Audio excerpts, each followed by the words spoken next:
જય હિન્દ યુવાનો। જીપીએસસી મુખ્ય પરીક્ષામાં સમયે સમયે જે પ્રશ્નો પૂછાયા છે એમાંનો એક પ્રશ્ન એ રહ્યો કે જાહેર વહીવટ અને શાસન કેવી રીતે આધુનિક લોકશાહીના ભાગ બન્યા છે તે સમજાવો। ભાઈ બહેનો, લોક પ્રશાસન અને નીતિશાસ્ત્ર હેઠળ પૂછાતા જીપીએસસી મુખ્ય પરીક્ષાના પ્રશ્નો મોટાભાગે ઓપિનિયન બેઝ હોય છે, ઓપિનિયન ઉપર આધારિત હોય છે અને તેમાં વ્યક્તિની, વિદ્યાર્થીની ચિંતન ક્ષમતાની વિશેષ ભૂમિકા હોય છે। તો એ દ્રષ્ટિબિંદુથી જ આ એક પ્રશ્ન એવો જ છે કે જેને તમે કોઈ પુસ્તકથી વાંચવા બેઠશો, કોઈ બુકથી વાંચવા બેઠશો, લોક પ્રશાસનની ઘણી પુસ્તકો વાંચી હશે, પરંતુ આ પ્રશ્ન લખતા સમયે સૌથી પહેલી મૂંઝવણ એ થાય કે આમાં લખવાનું શું અને લખવાનું કઈ રીતે। તો સૌથી પહેલા એ વાંચન જે છે એનો સાર જો તમારા હૃદયમાં ખરેખર સચવાયો છે, એનું વિશ્લેષણ જો તમે કરી શક્યા છો તો જ તમે આવા પ્રશ્નોના જવાબ લખવામાં સક્ષમ બનો છો। ભાઈ બહેનો, એ ધ્યાનમાં રાખજો કે જે સમયે આ પ્રશ્ન પૂછાયો ત્યારે 5 માર્કના પ્રશ્નો પણ આવતા અને એટલે 2018-19ની પરીક્ષામાં આ 5 માર્કનો પ્રશ્ન આવેલો, પરંતુ હું માનું છું કે આ પ્રશ્ન એવો છે કે જે 10 માર્કમાં પણ પૂછાઈ શકે, અત્યારના સંજોગોમાં પણ કંઈક શબ્દો બદલીને પૂછી શકે છે। ભાઈ બહેનો, આ જાહેર વહીવટ અને શાસન કેવી રીતે આધુનિક લોકશાહીના ભાગ બન્યા છે એ પ્રશ્નની અંતર્ગત આપણે જે કીવર્ડ ગોતવા બેઠીએ તો હકીકતમાં કીવર્ડ છે આધુનિક લોકશાહી અને એની અંતર્ગત જાહેર વહીવટ અને શાસન। આ બે શબ્દોના આધારે આપણે સમજાવવાનું છે કે આ બંને કઈ રીતના એકબીજાને પુષ્ટ કરે છે, કઈ રીતના એકબીજાને પ્રમોટ કરે છે। ખાસ કરીને જાહેર વહીવટ અને શાસન આધુનિક લોકશાહીના ભાગ બનવામાં કયા કારણોથી સફળ રહ્યા, એવું તે શું છે જાહેર વહીવટ અને શાસનમાં કે જે આધુનિક લોકશાહી માટે અત્યંત ઉપયોગી છે અને માટે તે ટકેલું છે। અને જ્યારે આપણે એ સમજાવીશું ત્યારે ખરેખર આપણે એ પ્રશ્નનો યોગ્ય જવાબ આપ્યો છે એવું તારણ લઈ શકીશું। ભાઈ બહેનો, આ દ્રષ્ટિથી જોવા જઈએ તો સૌથી પહેલાં આપણે એ વિચારવું પડે કે પ્રશ્ન અગર આધુનિક લોકશાહીના ભાગના રૂપમાં જાહેર વહીવટ અને શાસનને સમજાવવાની અપેક્ષા રાખી રહ્યો છે તો આપણે આધુનિક લોકશાહી એટલે શું એને જ કદાચ સંપૂર્ણ રીતે યા પરિપક્વ રીતે સમજતા ન હોય એવું બની શકે। તો ધ્યાનમાં રાખવાનું સૌથી પહેલા કે આધુનિક લોકશાહી ના કેટલાક મૂળભૂત માપદંડો છે જેની અંતર્ગત આપણે લઈ શકીએ કે પહેલા પ્રથમ તો એ મોટાભાગે પરોક્ષ લોકશાહીઓ છે। પરોક્ષ લોકશાહી કે જેની અંતર્ગત પ્રતિનિધિઓના માધ્યમથી જનતા શાસન કરે છે। તો પ્રતિનિધિ શાસન એ આધુનિક લોકશાહીનો એક અગત્યનો આધાર સ્તંભ છે કે જેમાં જનતાના પ્રતિનિધિઓ જનતા વતી સમગ્ર શાસનનો આધાર તૈયાર કરે છે। ત્રીજો જે આધુનિક લોકશાહીનો સિદ્ધાંત ગણી શકાય એ છે નિયમિત અને નિષ્પક્ષ ચૂંટણી। ભાઈ બહેનો, હું એવું માની રહ્યો છું કે કદાચ આધુનિક લોકશાહીના સંદર્ભમાં જ કદાચ આપણી સ્પષ્ટતા ન હોય તો પહેલાં એક ક્લેરિટી લેવી જોઈએ, એટલા ક્લેરિટી આપી રહ્યો છું। ત્રીજું છે નિયમિત અને નિષ્પક્ષ ચૂંટણી અને ચોથું કે આવી ચૂંટણી જો થતી હોય વયસ્ક મતાધિકારના આધારે તો એ ચૂંટણીની અંતર્ગત સત્તા પરિવર્તન એક અગત્યનું તત્વ બની જાય કે જે રાજનીતિક પાર્ટી સત્તા ઉપર બેસી હોય એ જો હારી જાય તો શાંતિપૂર્ણ રીતે સત્તા છોડી દે છે અને જે ચૂંટણીમાં જીતેલા હોય છે એ લોકો સત્તા ધારણ કરે છે, સત્તા પ્રાપ્ત કરે છે। તો આવું સત્તા પરિવર્તન રાજકીય દળોના હેઠળ થતું હોય છે અને એ દ્રષ્ટિથી આધુનિક લોકશાહી દલીય પ્રણાલી અથવા આપણે એવું કહી શકીએ કે પાર્ટી સિસ્ટમ ઉપર આધારિત છે। ગુજરાતી ભાષામાં આપણે એને લખીએ પાર્ટીને પક્ષીય વ્યવસ્થા યા દલીય વ્યવસ્થા। હવે દલીય વ્યવસ્થામાં આપણે ભારતને જે આધાર બનાવીએ તો બહુદલીય વ્યવસ્થા છે, મલ્ટી પાર્ટી સિસ્ટમ છે આપણી લોકશાહીમાં અને દુનિયાની અનેક આધુનિક લોકશાહીમાં એ જોવા મળે છે। પછી આપણે એનું મૂળભૂત લક્ષણ ઓર જોવા જઈએ તો નંબર 6 આવશે અને એ છે કે વિધિના શાસન પર આધારિત હોય છે આધુનિક લોકશાહી। હવે ભારત જેવી લોકશાહીને આપણે ખાસ ધ્યાનમાં લઈએ, મતલબ સંસદીય લોકશાહી પદ્ધતિને, તો સંસદીય લોકશાહી પદ્ધતિમાં જવાબદાર શાસન પણ એક આધારભૂત તત્વ છે। તમારા ભાઈ બહેનો, આધુનિક લોકશાહીમાં લોક પ્રશાસન અને શાસન કઈ રીતે આધુનિક લોકશાહીના ભાગ બન્યા છે એવું જ્યારે આપણે એસ્ટાબ્લિશ કરવા માંગીએ, એવું આપણે જ્યારે સમજાવવા માંગીએ, ત્યારે આપણે આ 6-7 મુદ્દાના આધારે વિચારણા શરૂ કરવી પડે કે આ બધા મુદ્દાઓના સંદર્ભમાં જે લોક પ્રશાસન અને શાસન છે એ કઈ રીતના ઉપયોગી છે. અહીંયાથી એક ઓર વસ્તુ ઉપર તમારું ધ્યાન આકર્ષિત કરવા માંગીશ કે પહેલાના સમયમાં રાજાશાહી સરમુખ હથિયાર તંત્ર હતું. અત્યારે પ્રજાસત્તાક વ્યવસ્થા પર આધારિત લોકશાહી તંત્ર સૌથી લોકપ્રિય છે. તો એ લોકશાહી તંત્રમાં આ પ્રકારના જે રાજનીતિક આદર્શો છે એને સ્વીકૃતિ મળેલી હોય છે અને આ આદર્શોનું યોગ્ય અમલીકરણ થઈ શકે એમાં લોક પ્રશાસન અને શાસન વિસ્તૃત ભૂમિકા ધરાવે છે, અગત્યની ભૂમિકા ધરાવે છે. હવે પાછો આપણે એ પ્રશ્નની અંતર્ગત આવીએ કે જાહેર વહીવટ અને શાસન કેવી રીતે આધુનિક લોકશાહીના ભાગ બન્યા છે. જાહેર વહીવટ અને શાસનની અંતર્ગત આધુનિક યુગમાં જાહેર વહીવટનું જે સ્વરૂપ સામે આવે છે એના પણ કેટલાક લક્ષણો આપણને ખબર હોવા જોઈએ. તો એના કેટલા લક્ષણો આપણે જોઈએ કે આધુનિક જાહેર વહીવટ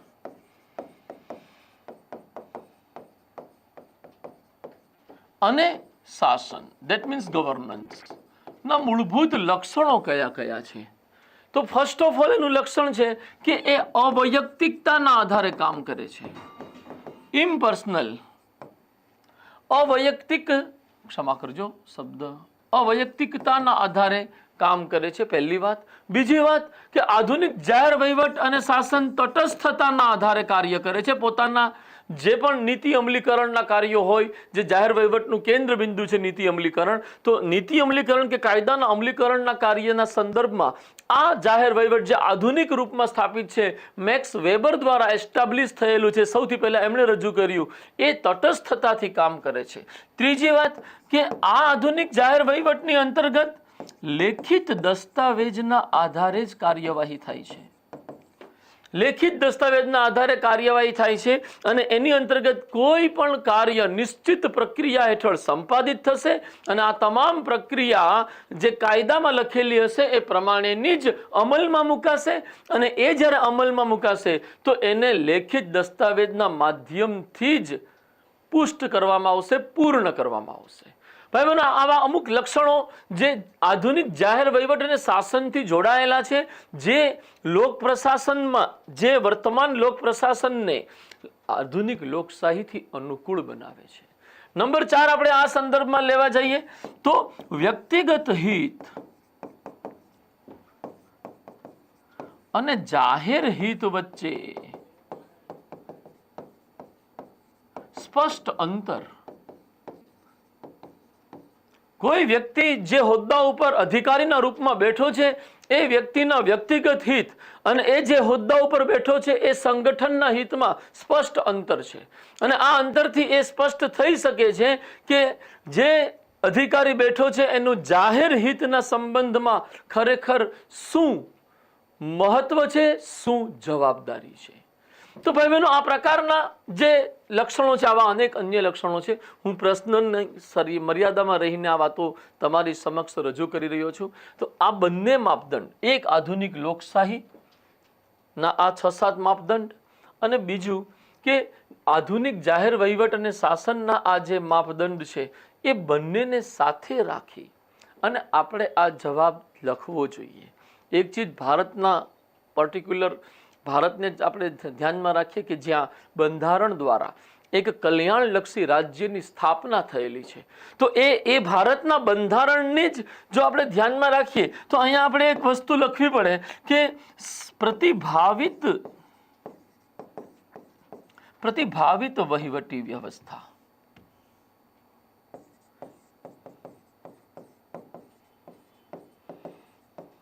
પછી એમાં એ સંદર્ભમાં એ પણ લખવું પડે કે પદ સોપાનિક વહીવટી વ્યવસ્થા, કે જેનાથી જવાબદારી નક્કી થાય છે કે કયા કાર્ય માટે કયો વ્યક્તિ કઈ સત્તા ધરાવે છે અને સત્તા માટે તે કેટલો કઈ રીતે જવાબદાર છે. ભાઈ બહેનો, આ બધા માપદંડોને ધ્યાને રાખી હવે જ્યારે આપણે પ્રશ્નના જવાબનું માળખું બનાવીએ કે આ પ્રકારના પ્રશ્નનો આન્સર કઈ રીતે હોવો જોઈએ, તો આપણે એની અંતર્ગત પ્રથમ પોઈન્ટ જે હોય, પોઈન્ટ નંબર 1, જેને આપણે પ્રસ્તાવનાના રૂપમાં લઈ શકીએ આ પ્રસ્તાવનાની અંતર્ગત આપણે એ લખવાનું છે કે આધુનિક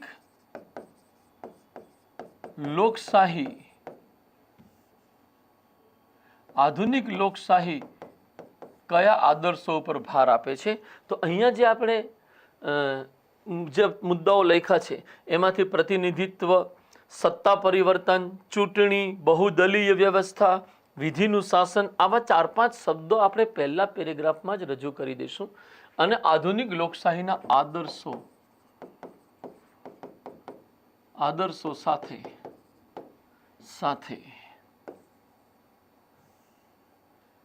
જાહેર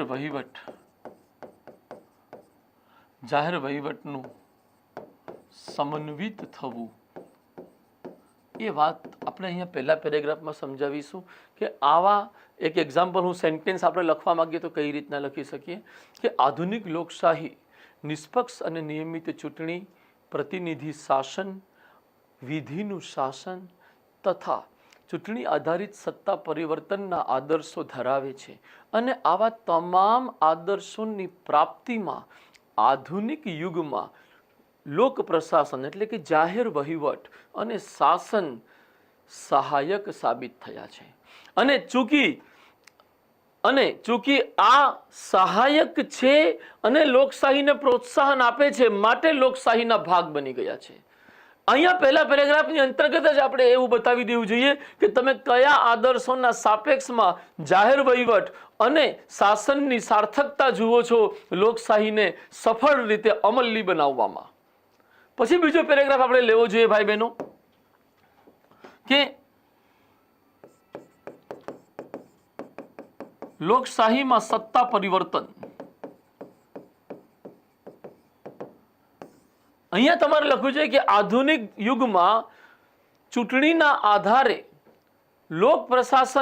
આધુનિક યુગમાં ચૂંટણીના આધારે સત્તા પરિવર્તન થતું હોય છે અને તદ્દન જુદા જ પ્રકારના રાજનીતિક મૂલ્યો અને વિચારધારા ધરાવતી પાર્ટી સત્તામાં આવે છે. આવી સ્થિતિમાં જો લોક પ્રશાસન એટલે કે જાહેર વહીવટની વ્યવસ્થા ન હોય તો સમગ્ર શાસન તંત્ર પડી ભાંગી શકે. સરકારો બદલાતી હોય છે પરંતુ જાહેર વહીવટ જેમનું તેમ કાર્ય કરે છે કારણ કે જાહેર વહીવટનું એક મૂળભૂત લક્ષણ તટસ્થતા છે અને આ તટસ્થતા રાજનીતિક તટસ્થતાને દર્શાવે છે કે મંત્રી પરિષદ અને મંત્રી તરીકે કોઈ પણ રાજનીતિક વિચારધારાનો વ્યક્તિ બેઠો હોય એના રાજકીય મૂલ્યો અને વિચારો સાથે કોઈ પણ સંવેદના કે લાગણી અધિકારીની જોડાયેલી હોતી નથી, લોકસેવકની જોડાયેલી હોતી નથી. આવું જાહેર વહીવટ બદલતી સરકારો વચ્ચે પણ તટસ્થ રહી કાર્ય કરી શકે છે. એટલે આધુનિક લોકશાહીનો ભાગ બનવામાં જાહેર વહીવટ સફળ રહ્યું છે. ભાઈ બહેનો, એવી જ રીતના ત્રીજી આપણે વાત લઈ શકીએ કે જવાબદાર શાસનની સ્થાપના.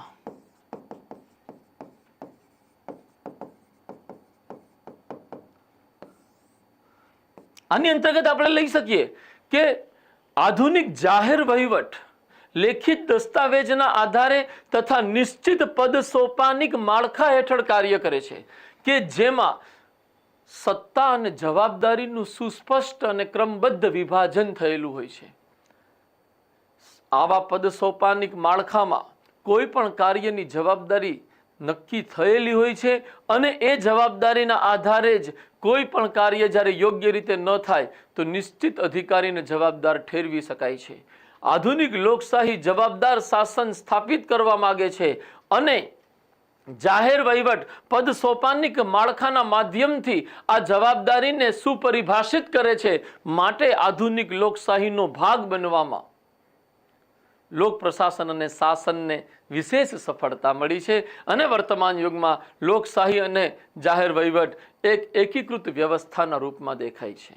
ભાઈ બહેનો, આપણે સમજાવો એવું આપણા પ્રશ્નમાં પૂછાયું હતું, આપણે સમજાવવાની કોશિશ કરી રહ્યા છીએ. પછી આપણે ત્રીજો પોઈન્ટ લઈ શકીએ એટલે કે ચોથો પોઈન્ટ આવશે આપણા સિસ્ટમની અંતર્ગત અને એ રહેશે વિધિનું શાસન.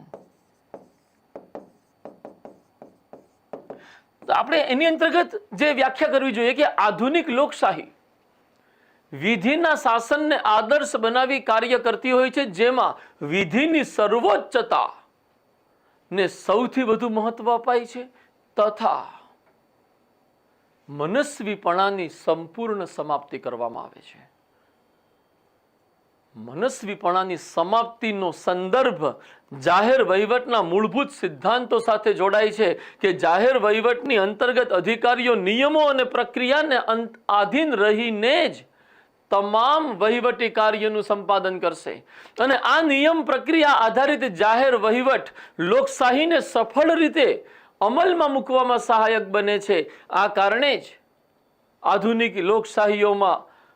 લોકશાહીના એક ભાગના રૂપમાં જાહેર વહીવટ અને શાસન સફળ રહ્યા છે. પછી ભાઈ બહેનો આપણે એક પાંચમો મુદ્દો લેવો જોઈએ અને એ મુદ્દો છે કલ્યાણલક્ષી શાસન.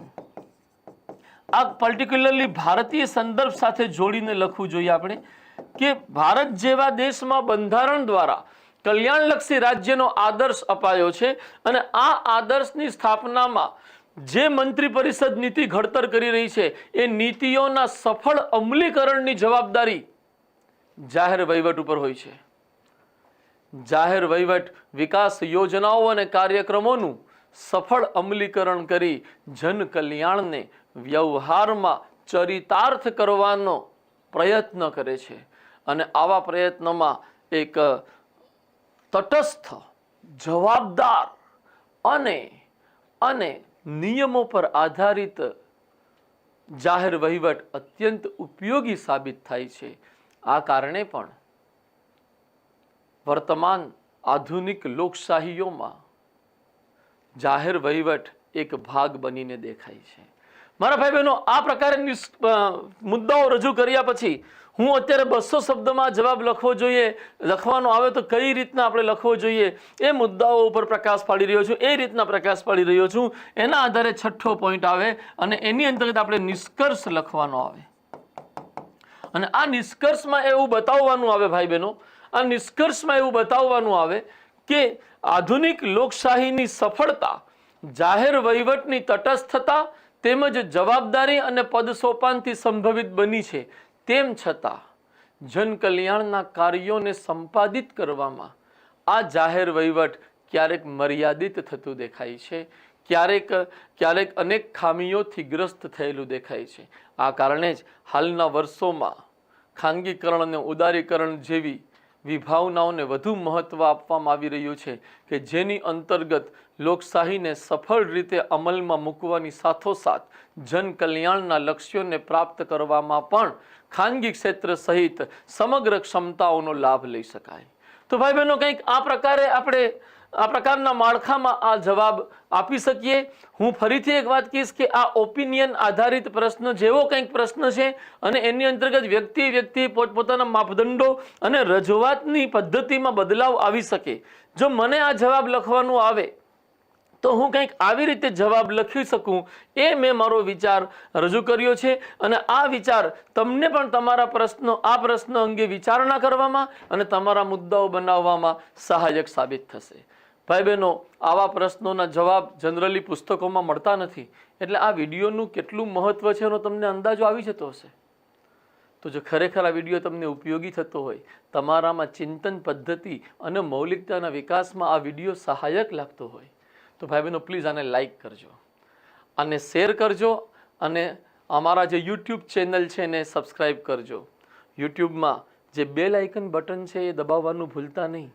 તમે એને દબાવશો તો તમને અમે જેટલા પણ આવા વિડીયો બનાવી રહ્યા છે એ તમામ વિડીયો તમને પ્રાપ્ત થશે, તમને નોટિફિકેશન મળશે, તમારા માટે આસાન થઈ જશે. મેન્સની તૈયારી કરનારા અને આ વર્ષે મેન્સ આપનારા વિદ્યાર્થીઓ માટે આ બધા લેક્ચર જેટલું ઉપયોગી છે એટલું જ ભવિષ્યમાં પ્રિલિમિનરી પાસ કરી અને મેન્સ આપવા માંગતા વિદ્યાર્થીઓ માટે પણ આ વિડીયો ઉપયોગી છે. એટલે મારા ભાઈ બહેનો, તમારા કોઈ જુનિયર સ્ટુડન્ટ્સ તમારી સાથે હોય, તમારા ફ્રેન્ડ સર્કલમાં હોય, એમને પણ આ વિડીયો જોવાનો ખાસ આગ્રહ કરજો. Thank you very much. જય હિન્દ. નમસ્કાર.